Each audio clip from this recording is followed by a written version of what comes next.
O Inconfidências de hoje recebe o médico ortopedista Marcos Valadares. Mineiro de Belo Horizonte, Marcos Valadares é médico ortopedista e mestre em cirurgia pelo FMG. Membro da Sociedade Brasileira de Ortopedia e Traumatologia, foi o primeiro profissional mineiro a usar células-tronco para combater doenças inflamatórias das articulações.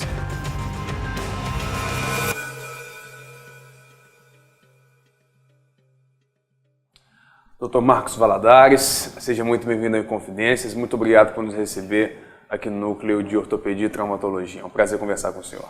O prazer é meu e fico agradecido pela oportunidade de divulgar esse trabalho, isso que eu estou fazendo para o público, que é bastante interessante. Então, vamos começar. Desde que as células-tronco se tornaram objeto de pesquisa para beneficiar na cura de doenças, ela foi destinada mais a doenças como leucemia, mal de Alzheimer, mal de Parkinson, mas o senhor preferiu fazer um caminho diferente e foi estudar as células-tronco no uso para as doenças, para as inflamações nas articulações, por assim dizer. Por que o senhor tomou esse rumo? Na realidade, a história da célula-tronco é bem extensa. O conceito de célula-tronco ele vem do início do século passado.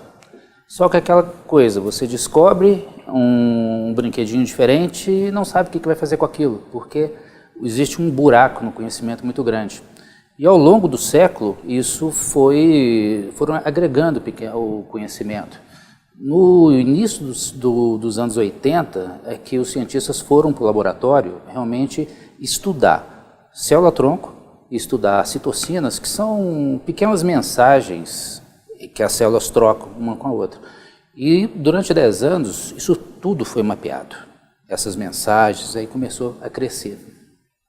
Só que uma coisa dessa, normalmente o pessoal pega primeiro para estudar o complicado, o que a gente não sabe, não tem saída. E começou a ganhar fama. Mas desde o início, nos anos 90 mais ou menos, o pessoal começou a estudar em tudo. Só que a ortopedia começaram mesmo a publicar nos anos 2000, mas usando para um monte de coisa, mas mais para artrose mesmo. E esse conceito da artrose, do desgaste da articulação, ser um processo inflamatório muito novo, isso tem 10 anos e não está em discussão ainda. Então, na realidade, o que eu estou fazendo não tem nada de tão novo, é pegando as ideias para desenvolver. E é um processo muito interessante, que dá para usar em quase tudo, vamos dizer, desde que seja um processo inflamatório ou um processo de genética. Pois bem, muito desses estudos em células-troncos ligados à ortopedia são usados, por exemplo, em profissionais, atletas profissionais, para recuperação de lesões e etc. É possível que esse trabalho também seja feito com aqueles peladeiros de final de semana que sofrem uma lesão, mas não querem parar de jogar futebol? É a mesma coisa que acontece, por exemplo, no Fórmula 1, na paixão nacional. A corrida é o laboratório e grande parte daqueles desenvolvimentos acaba no carro da gente, no dia a dia. Começa também no atleta, por questão muito mais econômica. E hoje a gente sabe que a gente pode usar isso, recuperação de um tendão, recuperação de tecido, algumas coisas valem a pena, outras coisas você tem pequenas melhoras, tá? Mas a gente, no laboratório, nos atletas, a gente começa a ter ideia disso. Mas é possível usar em pessoas normais. A ortopedia é hoje a área mais promissora da medicina quando se diz sobre o uso das células-tronco? Você não pode falar em área promissora, porque a coisa é muito grande. Se você abrir o Google e começar a procurar, você vai ver 15 mil trabalhos em 5, 6 anos. De tudo, basicamente. Mas a parte que está mais adiantada, que começou primeiro, seria a odontologia, com parte de implante. A cirurgia plástica já vem logo a seguir, mas todo mundo está correndo atrás. Hoje você tem, por exemplo, pesquisadores que já conseguiram sintetizar células, não replicar células que vão fazer insulina. E já falaram, diabetes tem data para acabar. Então, controles de cirrose hepática, Hoje você tem pesquisa em tudo. Eu não posso falar que a ortopedia seja o principal, não. E qual que é o desafio de trabalhar com célula-tronco? O grande desafio realmente é o tempo, é a experiência. É muito comum você falar em congressos assim, eu tenho uma novidade, os trabalhos recentes, aí o colega mostra um artigo de 1980, recente.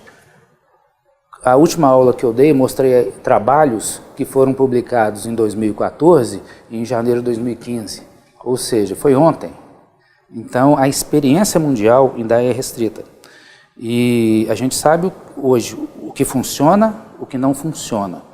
Mas a gente não consegue responder hoje, por exemplo, se eu colocar uma célula-tronco num joelho para tratar de uma artrose, eu sei que aquilo vai dar um resultado bom, mas eu não sei quanto tempo vai durar. Tá? Porque ainda não tem essa resposta. E provavelmente nunca vai ter, porque vai depender do paciente, sexo do paciente, atividade, essas coisas todas. Mas a experiência ainda é um pouco limitada à questão de duração do processo. O senhor tocou no assunto aí sobre recuperação do paciente, etc. Eu queria aproveitar para fazer um link. A gente fala muito sobre o uso de célula-tronco no tratamento das doenças, nesse caso específico na inflamação das articulações. Mas a célula-tronco também tem um papel interessante no pós-operatório. Como é que funciona isso? O pós-operatório, você tem uma alteração da química do paciente, dos hormônios. A célula-tronco, ela, como um pool de células, na realidade, quando você fala célula-tronco, é um pool de células, uma quantidade de células grandes que a célula-tronco está inserida no meio. Esse pool usado, por exemplo, num tecido, se você faz um extensivo muito usado nos Estados Unidos, na ginecologia, quando você faz uma cesárea, o útero é rasgado, depois ele é suturado. Joga-se o composto em cima para otimizar a cicatrização. Tá? E a gente sabe que a dor tem um fator químico muito importante. Você controlando esses fatores, o paciente sente menos dor. Isso é visível quando você injeta um composto celular num paciente, ele realmente tem menos dor. A evolução dele, algumas patologias, algumas cirurgias, é espantosamente melhor. Do ponto de vista do médico, qual é a vantagem de se trabalhar com células-tronco? Você tem um paciente evoluindo melhor, você tem mais segurança no seu resultado, tá? E menos surpresas, vamos dizer assim. Bem, o senhor tem liderado alguns estudos junto a universidades, inclusive universidades mineiras, sobre, evidentemente, o uso de células-tronco na sua especialidade. E o senhor já disse em algumas ocasiões que vai anunciar novidades interessantes, resultados interessantes, digamos assim.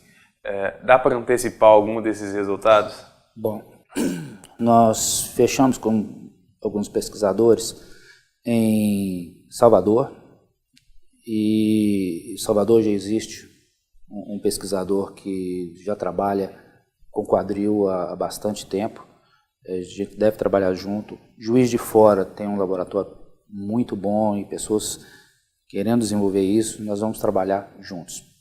Estamos tentando outra faculdade aqui perto, outra federal, para trabalhar esses 3 escolas e gerar um trabalho clínico.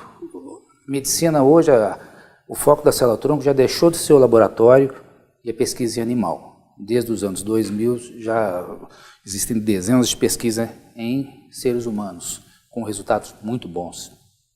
Então, nós vamos pegar essa linha, vamos deixar o laboratório e começar a tratar doenças que você tem na fisiopatologia, o núcleo da doença é inflamatório. Então, há uma possibilidade desse pool de células controlar isso. Algumas dessas doenças não existe um tratamento ouro, então a gente está começando por essas. Ou seja, doenças que a gente não tem como controlar. E a gente, como o resultado nesse tipo de doença normalmente é rápido. Ou você melhora o paciente ou você não melhora o paciente, tá? Então, em questão de 6 meses, você já tem uma ideia se aquilo funcionou ou não funcionou. Aí a questão é de juntar um número significativo para começar a publicar. Falar de célula-tronco é falar um pouco de algumas questões complexas, inclusive do ponto de vista bioético. essa é uma discussão que tem sido feita desde que surgiu os estudos em célula-tronco.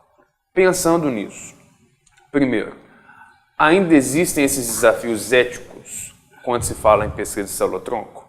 E segundo, como comunicar de maneira mais clara para as pessoas que não têm, que são leigas, por assim dizer, a importância desse estudo? Bom, primeira parte da pergunta. Na realidade, quem acompanha isso, observou duas grandes discussões.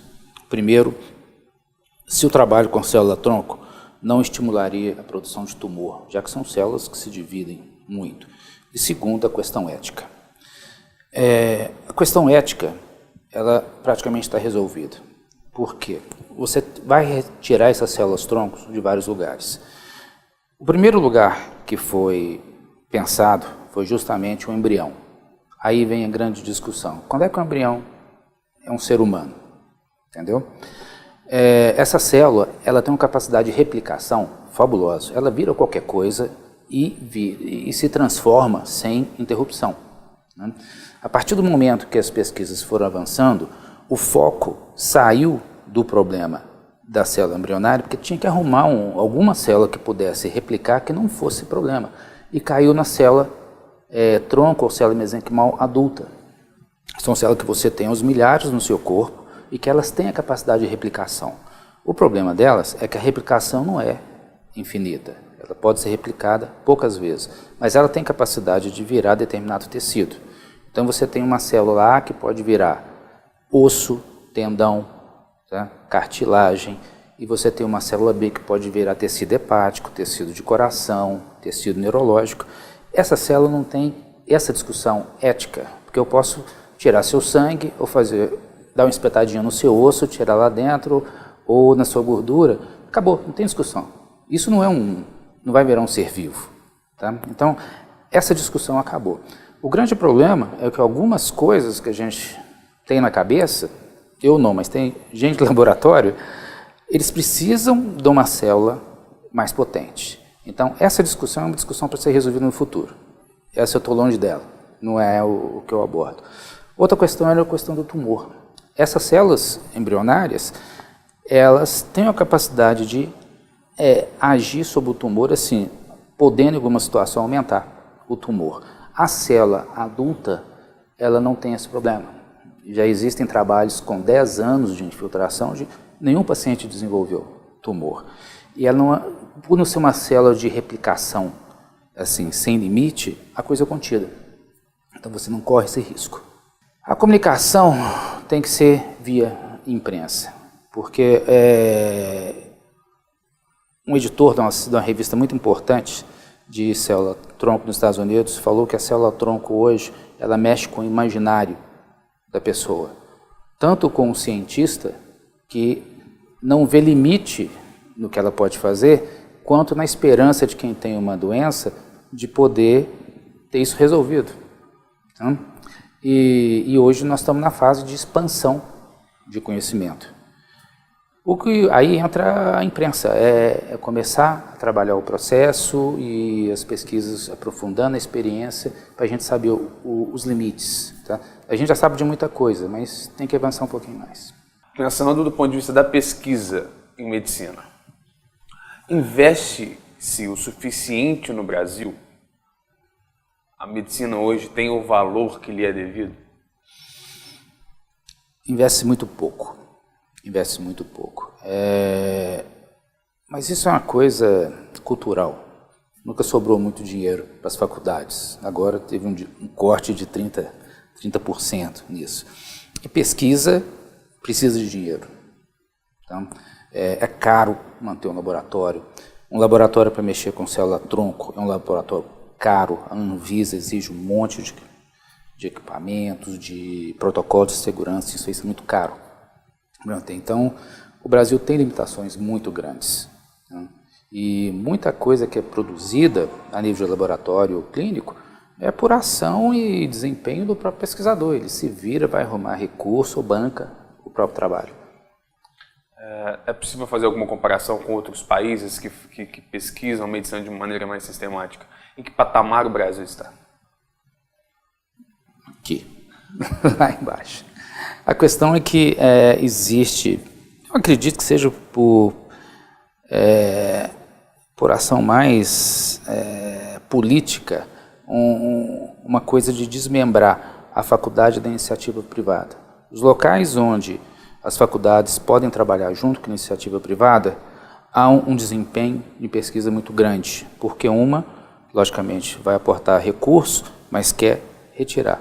E nesse meio do caminho, todo mundo ganha, porque realmente é aí que nasceu penicilina, nasceu aspirina, e daí para frente, quando a iniciativa privada vai aportar recurso. Logicamente que existem algumas coisas que não função, a iniciativa privada não vai entrar porque não vai ter retorno. Aí o governo tem que separar um pouco. Mas aí são governos bem administrados e sabendo que precisam colocar dinheiro nisso. Numa matéria recentemente publicada numa revista, o senhor fez uma provocação sobre o epigenoma. Sim. Esclarece para nós isso. Isso é a próxima fronteira. Para ter ideia, tem muita gente aí preocupada com o gen vai fazer isso, o gen vai fazer aquilo e tal. A turma de pesquisa já está um pouco mais acima. Você imagina que aquele conhecimento que o gen tem tudo cadastrado e vai só copiar e dar as ordens para tudo acontecer no corpo. A gente já sabe que não está tudo ali. É como se existisse uma nuvem em volta do gen que é provocada pelo fator externo. É um conceito meio diferente, porque antigamente falou, está tudo escrito ali. Se você pinta um cabelo, uma mulher pinta o cabelo de louro, aquilo não vai para a filha dela, tá? Mas algumas coisas que você faz com o seu corpo criam uma reação, uma nuvem em volta desse genoma. Se você fuma, se você bebe muito, você pode alterar a transcrição, alterar a leitura desse gene. Esse é o epigenoma, ou seja, é o que está por cima. Então, isso que você está trabalhando hoje. Já se tem ideia, e algumas vezes já se sabe que usando determinada droga, você pode bloquear um gene de efeito na obesidade. Então, você pode melhorar a situação do seu filho para frente. Muita coisa não é para a gente, são para os filhos da gente. Então, o epigenoma é esse novo foco da medicina. Nós estamos longe disso aqui. Bom, com essa provocação e com essa apresentação da nova fronteira, eu agradeço ao senhor por essa entrevista. Foi um prazer conversar Muito obrigado. com o Dr. Marcos Valadares e muito sucesso nas suas pesquisas. Obrigado. Para você que nos acompanhou no Inconfidências, também o nosso agradecimento. Nós voltamos na semana que vem com mais uma entrevista para você. Um abraço e até lá.